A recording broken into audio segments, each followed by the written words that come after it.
말씀 보시겠습니다. 오늘 은혜 받을 말씀은 신약성경 디모데전서 1장 말씀입니다. 신약성경 디모데전서 1장 12절 말씀부터 17절까지 우리랑 같이 말씀을 함께 읽도록 하겠습니다. 신약성경 제가 가지고 있는 성경책으로 337페이지에 있습니다. 디모데전서 1장 12절 말씀부터 17절까지 우리 다 찾으신 줄 알고 함께 말씀을 합독하겠습니다. 시작. 나를 능하게 하신 그리스도 예수 우리 주께 내가 감사함은 나를 충성되이 여겨 내게 직분을 맡기심이니 내가 전에는 비방자요 박해자요 보행자였으나 도리어 긍휼을 입은 것은 내가 믿지 아니할 때에 알지 못하고 행하였음이라. 우리 주의 은혜가 그리스도 예수 안에 있는 믿음과 사랑과 함께 넘치도록 풍성하였도다. 미보다 모든 사람이 받을 만한 이 말이여 그리스도 예수께서 죄인을 구원하시려고 세상에 임하셨다 하였도다. 죄인 중에 내가 괴순이라. 그러나 내가 긍휼을 입은 까닭은 예수 그리스도께서 내게 먼저 일체 오래 참으심을 보이사 후에 주를 믿어 영생 얻는 자들에게 본이 되게 하려 하심이라.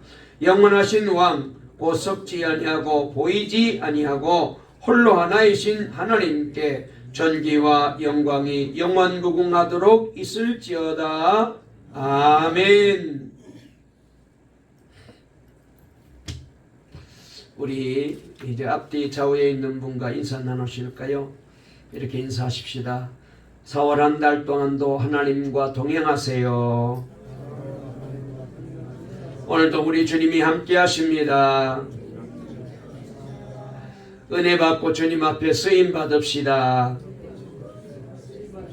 네.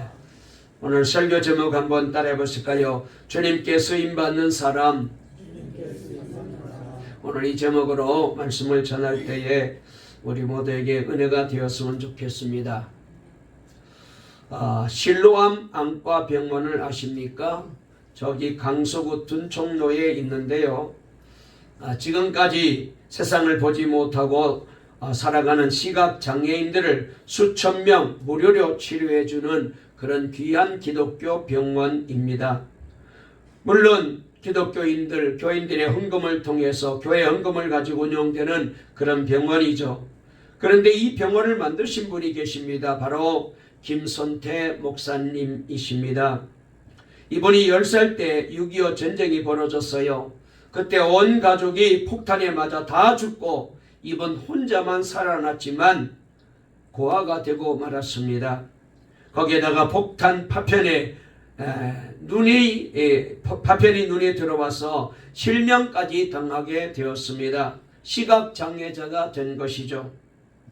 당시에는 모두가 너무나 어려운 때이니까 친척들마저도 이 김선태 목사님을 돌아보지를 못했답니다. 그래서 거지가 되어서 이곳저곳으로 다니면서 겨우 얻어먹으며 살았는데, 그러나 그의 마음속에 귀중한 것 하나가 있었답니다. 어려서부터 믿었던 하나님을 향한 믿음이 있었고 예수님을 향한 믿음이 있었던 거예요.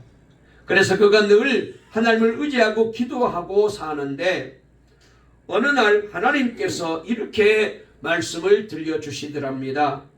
선태야, 너는 비록 세상을 보지는 못하지만 말하는 입은 있고 들을 수 있는 귀도 있고 그리고 건강한 손과 발이 있지 않느냐? 그러니 낙심하지 말아라 라는 말씀을 하나님이 들려주시더랍니다. 그래서 그때 깨닫고 자신처럼 시각장애인들을 위한 일을 해야 되겠다라고 기도하고 마음을 먹게 되었습니다. 그래서 기도하던 중에 1986년에 실로암 안과병원을 세웠어요. 지금까지 수술만 하면은 세상을 볼 수 있는데도 돈이 없어서 수술 못하는 그런 어려운 사람들 수천 명을 수술해서, 그래서 저들이 앞을 보게 만들어주고 시력을 찾게 만들어주는 큰 사랑의 병원이 되어서 많은 사람들에게 귀하게 쓰임받고 있습니다. 그런데요, 더 놀란 사실은 우리 김선태 목사님도 사실은 수술을 받으면은 볼 수 있는 정도였는데 이분이 수술을 안 받았대요. 그래서 사람들이 아니 목사님 왜 수술을 안 받으십니까? 물었더니 목사님이 간증하시기를 내가 성경을 보면서 참 감동받은 구절이 있는데 사도 바울이 육신의 질병이 있었잖아요. 그래서 하나님께 육신의 가시를 빼달라고 질병을 고쳐달라고 기도했는데 그때 하나님의 대답은 내 은혜가 내게 족하도다 였습니다. 제가 이 말씀을 듣고 많이 깨닫고 은혜를 받고 그리고 결심하기를 나는 일생 수술을 받지 않겠다. 그 대신 내가 이대로 살아야 시각장애인들의 앞을 못 보는 그들의 고통을 내가 잊어버리지 않고 그들을 위해서 내가 일생 동안 일할 수 있겠다라고 다짐하게 되었답니다. 얼마나 감동적입니까? 그러므로 이 세상에 이런 분이 계시기 때문에 이 세상이 유지되고 또한 주님의 사랑이 전파되는 것입니다. 솔직하게 우리가 만약 그런 형편에 있다면 어떻게 생각할까요? 10명 아니 100명이 눈을 못 떠도 나는 떠야지, 1000명이 못 떠도 나는 내 눈을 떠야지. 그것이 우리들의 솔직한 마음 아니겠어요? 나는 이대로 살아서 저들의 고통을 내가 짊어지고 내가 주님의 사랑을 실천하며 앞을 보지 못하는 사람들의 마음을 내가 헤아리며 그렇게 시각장애인으로 살겠다. 이런 분들이 몇 명이나 되겠어요? 그러니 우리 목사님은 얼마나 참 귀한 분인지 저도 참 이번에 간증을 라디오에서도 많이 연속곡으로 보내준 적이 있는데 들으면서 은혜를 받았습니다. 여러분 가끔 교회에서 하나님의 일, 주님의 일을 좀 하자라고 하면은 사람들이 종종 이렇게 얘기합니다. 목사님, 나는 시간이 없어요. 바빠요. 나는 너무 바쁩니다. 나는 힘이 없어요. 나는 재주가 없어요. 목사님, 나는 믿은 지 얼마 안 되어요. 목사님, 나는 돈이 없어요. 그리고 나는 세상 사업 때문에 주의 일 할 시간이 없습니다. 이런 얘기들을 많이들 합니다. 형편 보면은 맞는 말이고 솔직한 얘기죠. 그런데 사실 여러분들 솔직하게 대답할 줄 알아야 됩니다. 내가 하나님의 일을 하는 데는 무엇이 없어서 못하는 게 아닙니다. 믿음이 없어서요. 주님을 사랑하는 마음이 없어서입니다. 내가 어떻게 구원받는지 이 받은 은혜에 대한 감격이 없어서 그런 거예요. 우리 김선태 목사님 같은 분 앞에서 나는 바빠서 못합니다. 나는 힘이 없어서 못합니다. 나는 뭐가 없어서 못합니다 라고 말할 수 있겠어요? 없습니다. 우리는 정말 하나님께서 나를 사랑하셔서 내게 주신 이 귀한 직분, 이 사명에 대해서 충성하는 그런 귀한 우리 동강의 모든 성도님들이 다 되셔서 주님 앞에 칭찬받으시기를 주님의 이름으로 축원합니다. 오늘은 우리 교회를 위해서 하나님께 쓰임받는 새로운 일꾼들을 뽑으려고 합니다. 사도행전 6장에 보게 되면은 초대께서 처음으로 7명의 집사님을 뽑아 세웠는데 기준이 뭐냐? 성령과 지혜가 충만하고 사람들과 하나님께 칭찬받는 7명을 선택했다라고 나와 있어요. 우리도 이런 분들이 꼭 세워지기를 소원합니다. 특별히 직분을 받았을 때에 여러분, 나는 참 부족한데도, 나는 참 허물이 많은데도, 나는 능력이 없고 재주가 없는데도 나를 하나님이 불러 세워주셨으니 하나님 참 감사합니다. 그래서 기쁜 마음으로 헌신하고 충성해야 돼요. 그래서 고린도전서 4장 1절 2절에 보니까 사람이 마땅히 우리를 그리스도의 일꾼이요 하나님의 비밀을 맡은 자로 여길지어다. 그리고 맡은 자들에게 구할 것은 충성이니라 라고 했습니다. 오늘 읽은 성경 말씀을 보게 되면은 사도 바울이 교회를 위해서 하나님께서 주신 직분에 대해서 감격하고 있는 모습을 보게 됩니다. 뭐라고 말합니까? 하나님께서 나 같은 것에게 귀한 직분을 주셨습니다라고 감격하고 있어요. 여러분, 저와 여러분도 내가 교회에서 하나님의 일을 할 수 있는 이 직분 받은 것에 대해서 감격하고 있습니까? 감격하시기를 주님의 이름으로 축원합니다. 왜요? 이 직분이 영광이고요, 이 직분이 축복이고요, 그리고 이 직분이 하나님의 은혜를 안 사람들의 삶이기 때문이라고 사도 바울은 우리에게 증거해 주고 있어요. 하나님은 이 교회를 운영하실 때에 구원받은 백성들이 모여서 예배하고 하나님의 영광을 위해서 일하는 이 교회를 세우셔서 운영하실 때에 하나님은 꼭 신실한 사람들을 뽑아서 그들을 통하여 주의 일을 하십니다. 교회의 주인이 누구십니까? 하나님이시잖아요. 예수님이시자요. 아멘. 교회 주인은 목사도 아닙니다. 장로님도 아닙니다. 교인도 아닙니다. 건물 주인도 아닙니다. 교회 주인은 예수님이시고 하나님이시잖아요.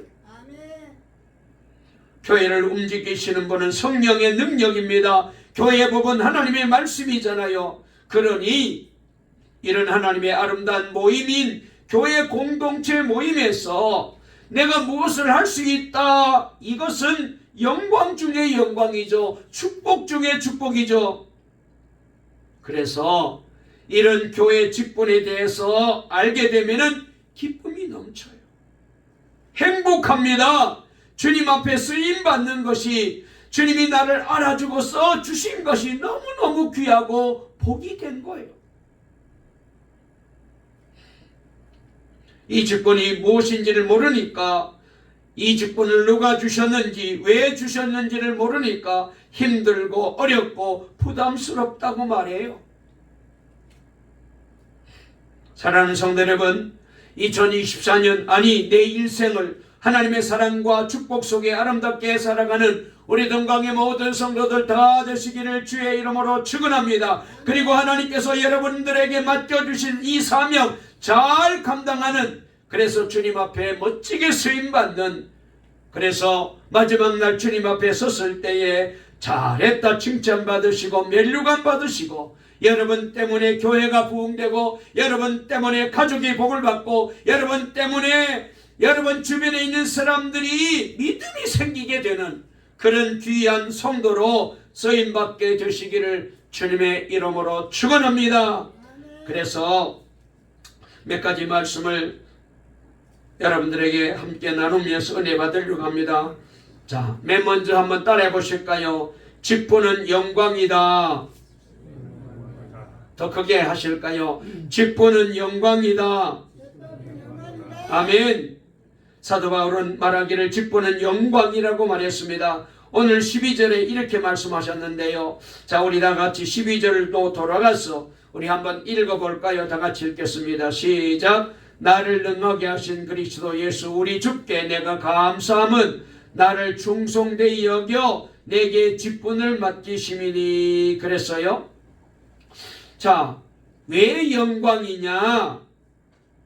여기 말씀을 보니까 하나님께서 얘야 나와 같이 교회 일하자, 그래서 나를 불러서 내게 직분을 맡겨주셨기 때문에, 그래서 이 일이 영광이라는 거예요.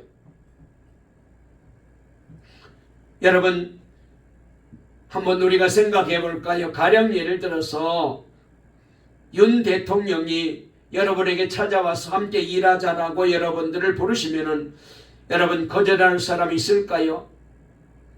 왜 그렇습니까? 대통령이 나를 찾아와서 나에게 이런 귀한 직분을 주셨으니 이것처럼 영광스러운 일이 어디 있겠습니까? 얼마나 감격스러운 일이겠어요. 그래서 기쁜 마음으로 쫓아가게 되죠.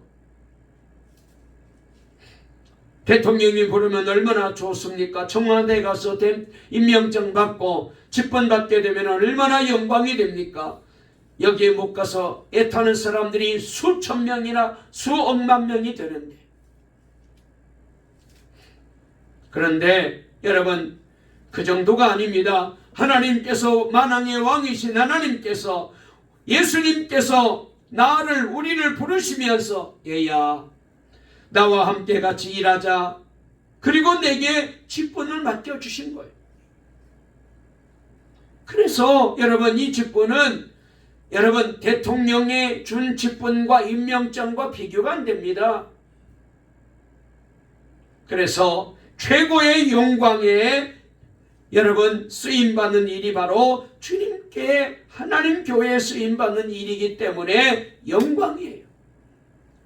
보세요, 바울이 이렇게 말한 이유가 있어요. 그가 누구였는지 바울은 이렇게 고백합니다. 내가 과거에는 회방자요 핍박자요 포행자였는데, 그러니까 하나님의 원수된 생활을 했었는데, 예수 믿는 사람들을 찾아다니면서 잡아다가 예수 못 믿게 매질도 하고 감옥에 가두기도 하고 죽이기도 하였던 핍박자였는데, 하나님은 이런 나를 용서해 주실 뿐만 아니라 나를 들어서 같이 일하자고 직분을 주셨다는 거예요. 오늘 여기 말씀에 잘 나와 있잖아요. 우리 다 같이 13절 14절 한번 읽어볼까요? 다 같이 읽습니다. 시작. 내가 전에는 비방자요 박해자요 폭행자였으나 도리어 긍휼을 입은 것은 내가 믿지 아니할 때 알지 못하고 행하였음이라. 우리 주의 은혜가 그리스도 예수 안에 있는 믿음과 사랑과 함께 넘치도록 풍성하였도다. 할렐루야. 아멘. 여러분, 그런데요, 이 이야기가 누구 얘기입니까? 바울의 얘기가 아니고 오늘 바로 저의 얘기고 여러분의 얘기입니다. 우리는 모두가 다 죄인이었잖아요. 멸망받을 처지에 놓여 있었습니다. 그런데 우리 하나님이 나를 택하여 주시고 때가 되매 주님 앞으로 불러서 나를 예수 믿게 해주시고 모든 죄를 사해 주셨습니다. 여러분, 그래서 우리로 하여금 영생 얻고 천국 가게 만들어 주시고 난 다음에 그런 저와 여러분들에게 오셔가지고 같이 얘야 나랑 일하자라고 하는데 얼마나 귀한 일이에요. 영화 가운데 가문의 영광이라는 영화가 있잖아요. 뭐 시리즈 1, 2, 3 그런 시리즈가 있었는데 여러분들 아마 보셨을 거예요. 그런데요, 진짜 가문의 영광은 내 가문에 하나님의 직분 맡은 자가 많은 것이 가문의 영광인 줄 아셔야 돼요. 국회의원 나오고 대통령 나오고 장관 나오고 총장 나오고 재벌 나오고 유명한 연예인이 아무리 나와도 하나님이 맡겨주신 직분 없는 가문은 영광이 아니에요. 그러니까 여러분들 가정에 집사님이 많이 나오고 장로님도 나오고 권사님도 나오고 전도사님도 나오고 목사님도 선교사님도 하나님 직분 맡은 많은 사람들이 나오는 그 가정이 복받은 거예요.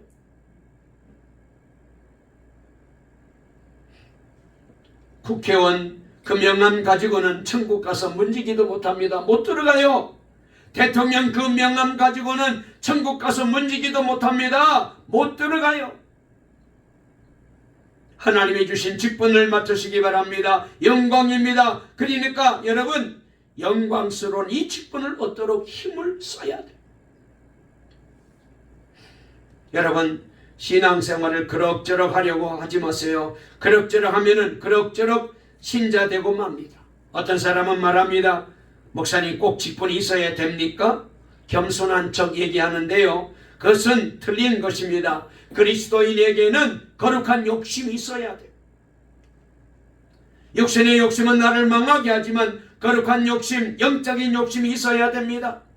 하나님, 왜 저 사람은 은혜 받는데 나는 못 받습니까? 하나님, 나도 받아야 되겠습니다. 하나님, 저 사람은 전도하는데 왜 나는 전도 못합니까? 나도 전도 열매 맺게 해주세요. 하나님, 저 사람은 주님 앞에 귀하게 쓰임받는데 나도 쓰임받게 해주세요. 거룩한 욕심쟁이가 되어야 돼요. 그런 믿음의 욕심이 있어야 됩니다. 여러분이 개인적인 믿음도 크려면은 여러분이 직분을 얻도록 힘써야 돼요. 여러분, 우리가 직분을 맡게 되면은 이 직분을 감당하려고 더 열심히 예배드리고 더 기도하고 더 헌신하다 보면은 믿음도 잘하고 신앙도 잘하고 그리고 덩달아 은혜도 임하고 복도 임하는 거예요. 아무런 변함없이 그저 그냥 맹맹하게 그렇게 교회에 들락날락. 여러분 평생 예수 믿어도 신앙이 안 자라요. 믿음의 발전이 없는 거예요. 그래 놓고 하나님 앞에 복 달라고 하면 하나님이 기뻐하실까요? 여러분 세상의 명예에 취하는 것과 교회의 직분은 전혀 달라요. 여러분 내가 하나님께서 만약 어떤 직분을 주셨다면은 여러분 집사의 직분이라도 얻었으면은 이 직분 잘 지키고 멋지게 쓰임받도록 힘써야 됩니다. 그래야 주님이 기뻐하셔요. 예수님의 달란트 비유 중에 우리가 잘 아는 대로 한 달란트 받은 종이 있었잖아요. 이 한 달란트 받은 종이 가지고 가서 땅을 파고 그 달란트를 땅속에 묻어두었다가 주인 앞에 내놓으니까 나중에 주인이 그거 다 빼앗아버리고 내쫓아버렸잖아요. 2달란트 받은 종과 5달란트 받은 종들은 열심히 일했기 때문에 상급을 주고 칭찬해주고 더 주었는데, 그런데 이 1달란트 받은 종은 일하지 않다가 다 빼앗기고 쫓겨났어요. 무엇을 의미합니까? 직분을 맡았는데 바로 감당하지 못하게 되면 이런 신세가 되는 거예요. 안타까운 것은 직분을 너무 가볍게 하는 분들이 계셔요. 교회에서 많은 직분을 주고 세우는데 너무 가볍게 여기면 절대로 믿음의 승리자가 못 되어요. 직분은 무겁게 알아야 됩니다. 그 직분은 목사가 주는 게 아니잖아요. 교회가 주는 게 아니잖아요. 당회가 주는 게 아닙니다. 사람을 통해서 누가 주십니까? 하나님이 주시는 거예요. 아멘. 따라해 보실까요? 내게 주신 직분은 하나님이 주신 것입니다. 아멘. 옛날에 내무부 장관도 하시고 교통부 장관도 하셨던 김일환 장로님이라는 믿음 좋은 장로님의 간증을 제가 읽어봤어요. 어느 목사님이 이 장로님 댁에 이제 초청되어서 갔대요. 응접실이 굉장히 넓은데 벽에 말이죠, 이분이 세상으로부터 받은 아주 귀한 임명자들을 쭉 걸어놨습니다. 대통령이 준 장관 임명장을 비롯하여서 장관 임명장이 3가지나 붙어 있더랍니다. 그 다음에 이분이 장군 출신이었는데 그래서 장군에 대한 그런 이제 그 상장도 붙어 있고 그래서 아주 화려합니다. 그런데 맨 중앙에 노랗게 퇴색된 종이를 걸어 놓았더랍니다. 그래서 가서 도대체 이게 뭔가 싶어서 자세히 봤더니 예수 믿고 교회에서 제일 처음 받은 임명장인데 서리 집사 임명장이더랍니다. 전에 우리 교회에서도 서리 집사 임명장 늘 줬잖아요. 그것을 제일 가운데 걸어 놓았더랍니다. 그러면서 이 장로님이, 목사님이 그걸 보고 이렇게 있으니까 가까이 와서 이렇게 설명하더래요. 목사님, 바로 이것이 저에게 가장 귀중한 보물입니다. 대통령 임명장도 아니고 국방부 임명장도 아니고 별단 임명장도 아니고 교회에서 서리집사 임명장을, 어떻게 생각하면 누구나 받는 임명장을 그렇게 귀중하게 여기면서 벽에다가 걸어놓았더래요. 여러분, 우리 믿는 성도들은 세상에서도 되도록이면 중요한 직을 많이 차지해서 하나님께도 영광을 돌려야 됩니다. 분야에서 그리스도인들이 전부 들어가서 리더가 되어야 합니다. 여러분, 그리고 하나님 앞에, 교회 앞에 쓰임받는 이 직분이 얼마나 귀한 줄을 알아야 돼요. 우리 동강의 모든 성도님들, 다시 한번 내게 주신 이 귀한 직분, 뭐 우리가 교사가 되든지 성가대가 되든지 반주자가 되든지 전도자가 되든지 집사가 되든지 권사가 되든지 장로가 되든지 목사가 되든지 뭐 여전도 임원이 되든지 간에 여러분 이 직분이 귀한 줄로 여기시고 잘 감당하셔서 우리 하나님께 큰 영광을 돌리고 여러분 모두가 이 일로 인하여 하나님 앞에 기쁨이 되시기를 주의 이름으로 축원합니다. 두 번째로 따라해 보실까요? 직분은 축복이다. 다시 한번 직분은 축복이다. 자, 오늘 14절 말씀 한번 읽어볼까요? 다시 한번 읽겠습니다. 시작.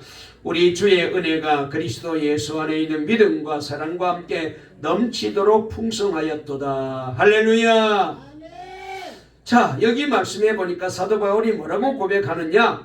하나님이 내게 주신 직분을 내가 잘 감당하였더니 하나님의 은혜와 하나님의 사랑이 내게 풍성하게 넘쳤다. 이렇게 고백해요.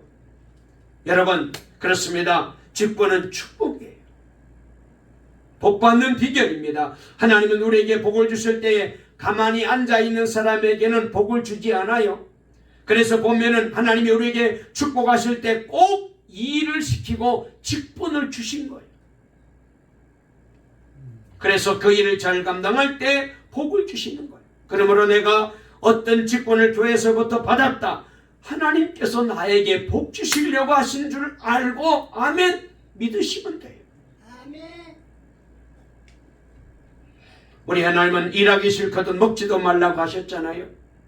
하나님의 일을 안 하고는 절대로 하나님의 축복을 받을 수 없어요. 몸을 들이고 시간을 들이고 물질을 들이고 땀을 흘리고 수고해야 하나님으로부터 받을 복이 있어요. 우리 하나님은 땀 흘려 일한 후에 복을 주십니다. 이것이 하나님의 축복의 비결이에요. 하나님의 축복의 공식이 그렇습니다.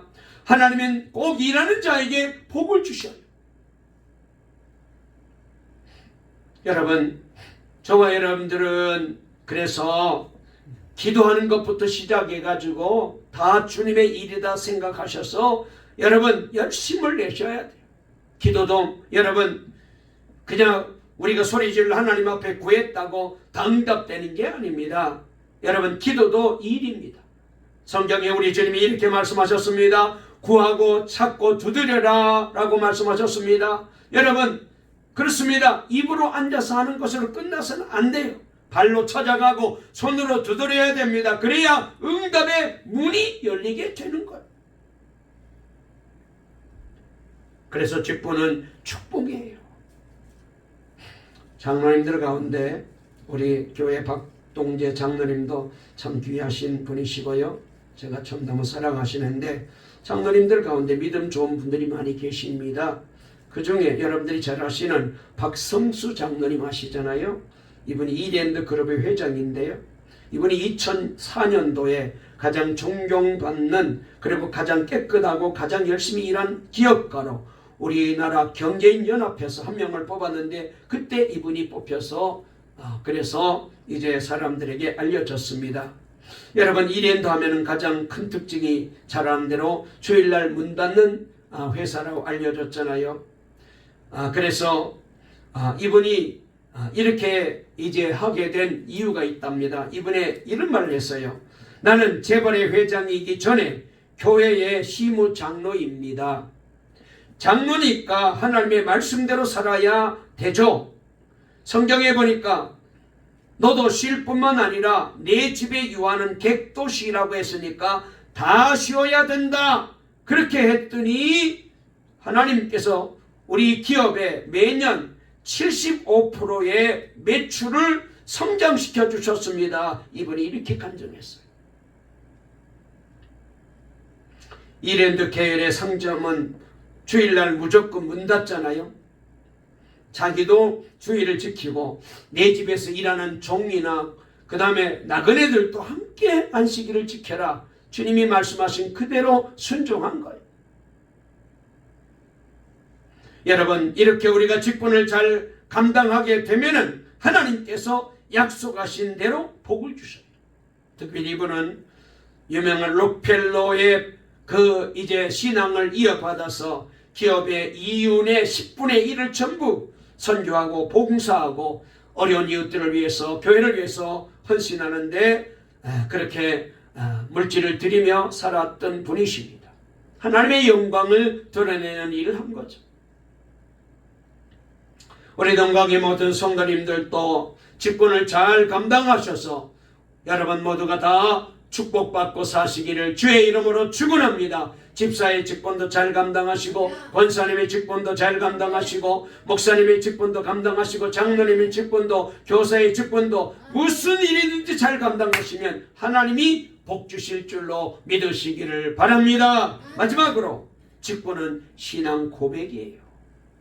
따라해 보실까요? 직분은 신앙 고백이다.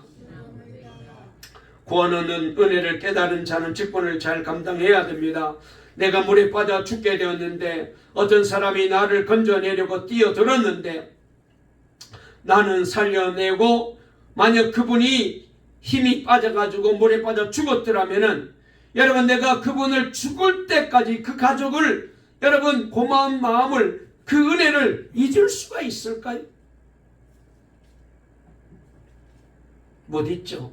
그래서 우리가 이제 천안함 사건을 통하여 돌아가신 장병들을 늘 이제 기리잖아요. 또 6.25 전쟁 때 특별히 또 이 나라 이 민족이 어려울 때 독립하신 분들을 우리가 이제 귀하게 여기고 후손들에게 자자손손들에게 늘 도와드리잖아요. 이게 인간의 도리죠. 내가 만약 물에 빠졌을 때 나를 건져주고 자신은 생명을 잃었다면은 여러분 이 사람을 내가 잊고 산다면은 그 사람이 아니잖아요. 내가 그 은혜를 잊지 말고 내 생명을 건져준 사람이니까 그를 위해서 내 일생 사랑으로 그분을 잘 섬기고 은혜 보답하는 것이 당연한 거잖아요. 그런데 여러분 저를 한번 생각해 볼까요? 우리를 생각해 볼까요? 영원히 지옥 가게 될 우리를 하나님이 살려주셨잖아요. 여러분 나를 살려주시고 나를 구원하실 때 어떻게 그냥 아무 희생 없이 대값이 되었습니까? 아닙니다. 하나밖에 없는 독생자 예수님이 십자가의 대속의 죽음을 죽으시고 그 모진 고난의 길을 걸어가셔서 죽으시고 내가 살려 내심을 당하게 되었잖아요. 뿐만 아닙니다. 우리 하나님께서는 이렇게 우리를 구원해 주시고 끝나고 손털어 버리는 것이 아니라 내 과거에도 에벤네셀의 하나님이 되셔서 여기까지 인도해 주시고 지켜주시고 그리고 지금도 임마누엘 함께 계셔서 나와 늘 동행해 주시고 그리고 나의 미래를 위해서는 여호와 이레로 준비하셔서 천국의 소망을 가지고 살아가게 만들어 주셨어요. 그 하나님께 사랑의 표현이 나타나야 되잖아요. 그것이 직분입니다. 직분에 충성하는 자가 신앙에 충성하는 자입니다. 직분을 등한히 여기는 자가 신앙을 등한히 여기는 사람입니다. 보세요. 여러분 주변에 자기가 맡은 직분을 게을리하는데 신앙 좋은 사람 있습니까? 없습니다.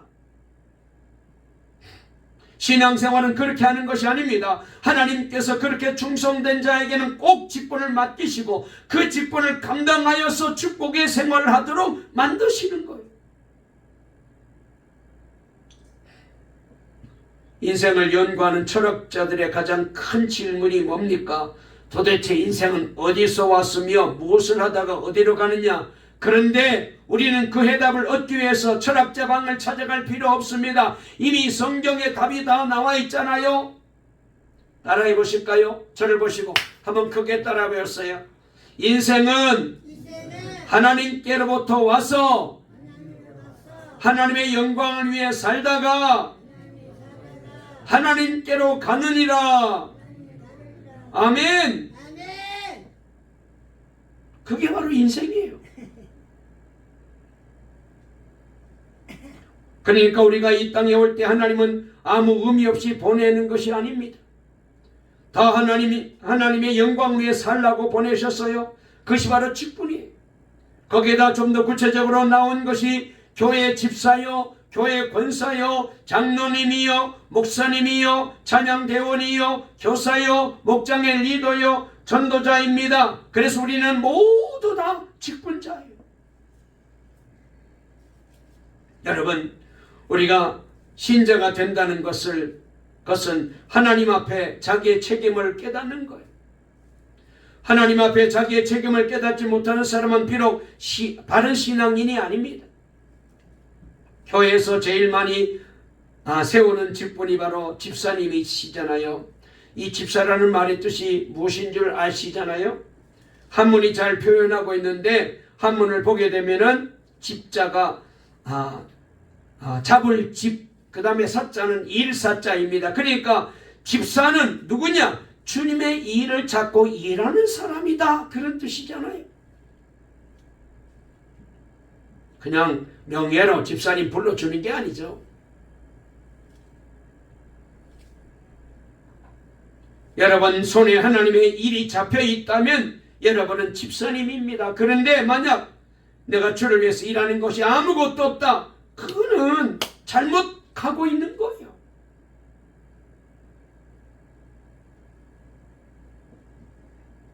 여러분, 손에 세상 것만 가득 잡혀 있고 하나님의 일은 하나도 잡지 못한다면 여러분의 인생은 곧 후회할 겁니다. 내가 잡은 세상 것은 다 마지막에 놓고 가야 되잖아요. 우리는 지난주 송향섭 집사님 우리가 이제 장례식을 치르면서 다 봤어요. 다 놓고 가야 돼요. 내가 정말 하나님 앞에 가져가는 것은 내가 잡은 하나님의 일밖에 하나님이 기억하지 않아요. 이것만 붙잡고 가는 거예요. 주를 위해서, 교회를 위해서 일했던 것. 말씀을 마치려고 합니다. 직분은 영광입니다. 나 같은 것에게 하나님께서 충성되 여겨 이 직분을 부탁하고 맡기셨습니다. 이 얼마나 영광입니까? 가문의 영광이죠. 그리고 직분은 축복입니다. 하나님이 여러분을 괴롭히려고 직분 주신 게 아닙니다. 교회에서 힘들게 고생하며 일하라고 이 직분 주신 게 아니고 축복 주시려고 직분 주신 거예요. 그리고 직분은 신앙 고백입니다. 내가 정말로 하나님을 뜨겁게 사랑하고 내가 은혜로 구원받은 사람이라는 것을 진심으로 고백하는 삶을, 이 직분을 잘 감당할 때에 제대로 신앙생활하는 거예요.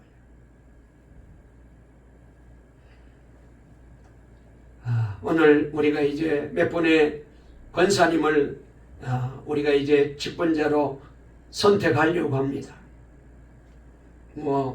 좀 안수 집사님도 좀 세웠으면 했는데 아직까지 준비가 덜 되신 것 같으시고, 그래서 또 우리 또 장로님도 세웠으면 했는데 아직 또 본인들이 그렇게 사양을 많이 하셨기 때문에, 그래서 일단은 이제 권사님 몇 분을 우리가 선택하려고 합니다. 그런데 오늘 보니까 이제 선택해야 되실 분들이 대답은 해놓고 부득이하게 못 나오신 분들이 계셔요.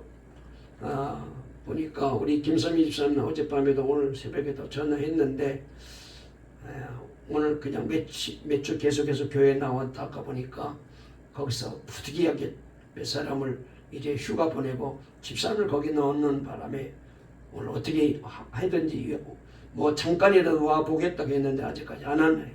그리고 우리 또 한 분이 계시는데 또 이분도 지금 안 오셨습니다. 어떻게 됐는지 모르겠는데 아무튼 이따가 이제 우리가 다시 한번 잘 생각하고 결정해야 되겠습니다.